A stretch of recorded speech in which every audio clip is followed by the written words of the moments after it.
Cop 10-911, what's the location of your emergency? Someone pulled a gun on me.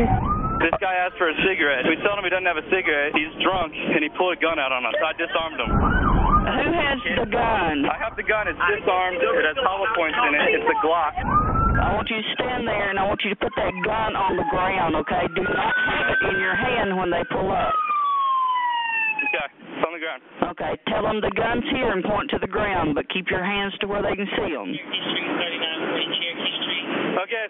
All right, thank you. Where did that come from? It came from him bleeding from the head. The guy bleeding from the head? Yes, sir.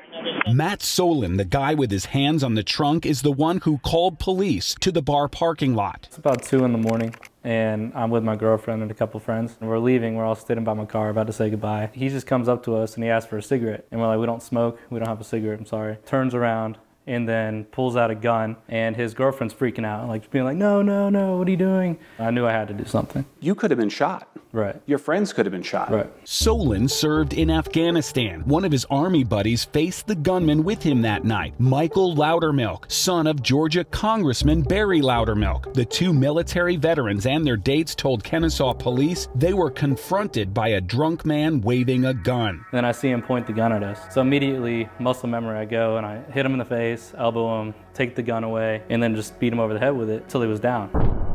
When I hit him over the head, the clip fell out, so I went and walked over, grabbed the clip, unloaded the weapon, and it was loaded fully with hollow points. You essentially saved the congressman's son's life. Yeah, everybody who was with me. He just went after him and got the gun out of his hand, defended himself, defended us. Kennesaw officers quickly locate this surveillance video of the bar parking lot, which appears to show the accused gunman, Dwight Cooper, and his girlfriend stumbling over to the two couples. What are we seeing in this blurry video? He comes up, asks us for a cigarette, gets mad, walks back, and that's when his girlfriend's flailing. And then he lifts up his shirt, pulls out a Glock, points it at us, and his girlfriend's still freaking out. So that's when I run up at him, disarm him, hit him over the head with his gun, walk away, and pick up the clip. So then why was Matt Solon the only one who ended up in handcuffs that night? I don't know who you are. I don't know who you are. Okay, do you think people ever lie to the police? Is it possible? I could have got shot today.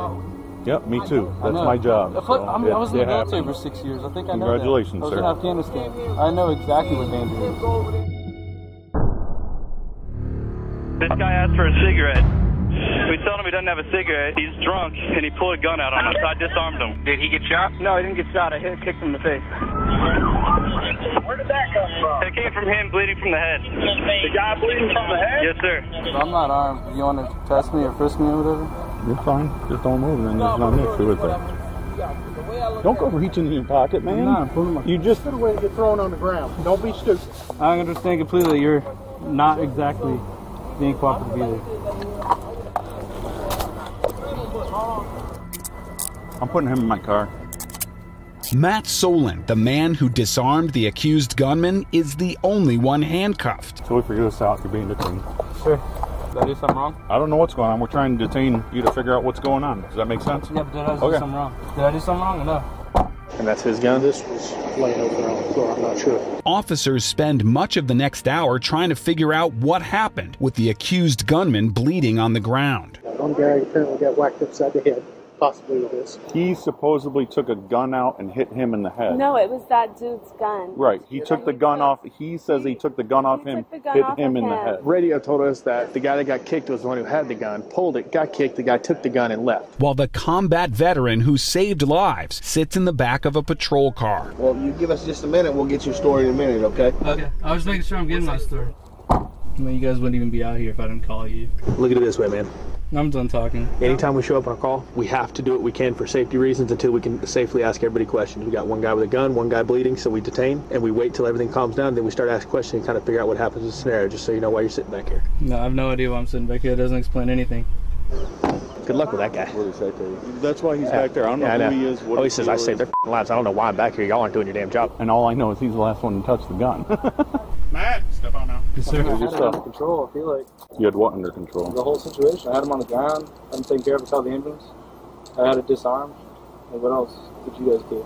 All I'm told is that you're the last one to have the gun. You started touching your pockets and everything. I asked you not to, and you're like, hey, I'm the hero, or whatever you were saying. Okay, sorry, sir. So, I see your perspective. I was charged for a felony of possession of a firearm during commission of a crime for his gun. And then Wait. You were charged with a crime of possessing the gunman's gun, the one you took away from him? Exactly. It's an $8,000 bond. Is there an irony that the only one to call the police is the only one who went to jail that night? there is an irony, and I appreciate him for what he did that night, and I appreciate him for calling us. But it doesn't take away from that part 2 of the incident, and that's where he was charged. We showed Kennesaw's police chief the surveillance video Matt Solon gave us. And then it stops there. That's not the whole video. No. Hello, Matt. I just was wondering why you only gave us part of the video.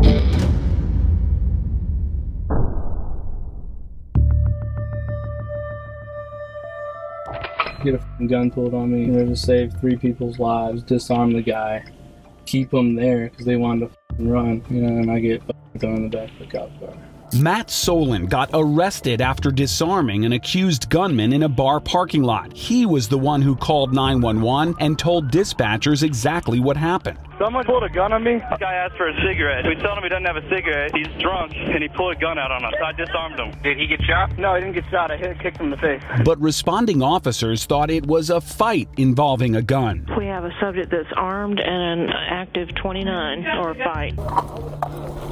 Police end up arresting the hero and sending the accused gunman to the hospital. Did they ever handcuff the gunman? No. If the other subject in this case would have not needed medical treatment, he would have gone to jail that night too. In your view, is Matt Solon a hero? During his initial response, that yes, I agree with that comment. I think when the second act was taken, that's where the lines crossed. What second act? The blurry surveillance video we were given appears to show Matt Solon charging at the accused gunman, hitting him to keep him down, and then unloading the gun. And then it stops there. That's not the whole video. No. I just was wondering why you only gave us part of the video. After this call, Matt Solon gave us the entire video. There's the initial incident, and then 29 seconds later, this additional contact between Solon and the accused gunman. There was an instant where he protected himself and the people he was with, and I commend him for that. Then part 2 is where he took action beyond that, and that's where he did cross the line. Did that appear to be punitive rather than defensive? Yes, that's what I saw. And then after I pick up the clip, I see Cooper's girlfriend trying to pull him out. So I reach over there and put my foot on him. I guess whenever the police looked over the video, they thought me putting the foot on him was me hitting him again and him being restrained. I still don't know what I did. I can't really talk about the case, but basically once the threat is done. It wasn't done though. I mean, that's what court's for. I asked over and over and over again, what am I being arrested for? And Officer O'Brien said, he has rights too. The gunman has rights. The gunman has rights too. He was restrained and you hit him while he was restrained, and that's why you're going to jail. And I was like, he's never been restrained. He's not restrained. This is stuff that you got to talk about with your lawyer. I can't. I stopped the threat. We would have all been shot. The Cobb County District Attorney refused to prosecute Solon, dismissing the charges because the combat veteran, quote, acted in self-defense and in the defense of others. How long were you in jail? About 35 hours. The guy who pulls the gun isn't the one who goes to jail that night. Exactly. You go to jail. Exactly. He isn't arrested till the next month. No, and he's giving his gun back.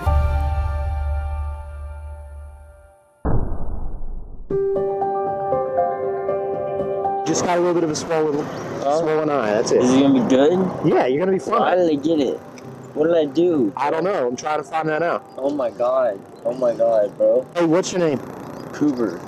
Dwight Cooper. Alright, Dwight? Yeah, how did I get this? I don't know. Dwight Cooper was drunk and disoriented when he woke up to find Cobb County police searching his car. What happened, bro? That's what I'm asking you. The police report says officers found him passed out with his foot on the brake and the car in drive. How much you had to drink? A vodka. You want to tell us about the marijuana? Huh? You want to tell us about the marijuana? Marijuana. Weed? An open bottle of vodka, digital scales, and enough marijuana to charge him with felony possession with intent to distribute. Weed. Yeah. What a mess. What a mess.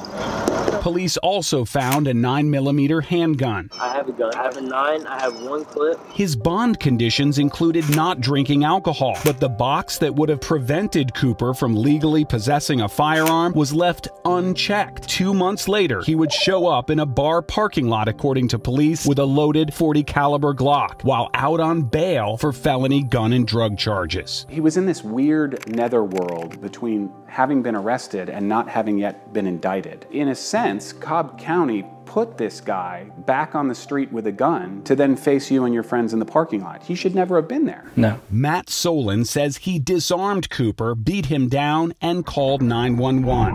He's drunk, and he pulled a gun out on us. I disarmed him. Did he get shot? No, he didn't get shot. I kicked him in the face. Solon was arrested for what police call a punitive strike after the threat had passed, and for possessing the gun he had taken away. Those charges against the hero were dismissed when the DA determined he had saved lives, but the accused gunman is still awaiting trial. Then why did police turn over the key piece of evidence, the gun, to the defendant's attorney? There